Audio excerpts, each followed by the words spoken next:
माझं आर्ट्समध्ये शिक्षण झालं, पण लग्न झाल्यानंतर घर आणि मुलांमध्ये आयुष्य बिझी झालं. मुलांचा अभ्यास घेताना वाटायचं या डिजिटल जगात आपण आउटडेटेड झालोय की काय. म्हणून एके दिवशी मी MKCL चा 60 मिनिटांचा फ्री AI मास्टर क्लास केला, तोही माझ्या सवडीने आपल्या मराठी. आता मी मुलांच्या प्रोजेक्ट्स मध्ये त्यांना अशी काही मदत करते की मुलंही स्मार्ट मदर म्हणायला लागलेत. म्हटलं एवढ्यावरती थांबून कसं चालेल, म्हणून मी MSCIT लाही ऍडमिशन घेतली. मैत्रिणींनो, तुम्हीही अपडेट व्हा.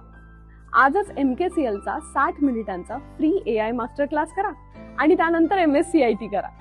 शिकूया AI ची क्रांती. चला करूया MSCIT. आजच नजीकच्या MSCIT केंद्रात आपला प्रवेश निश्चित करा.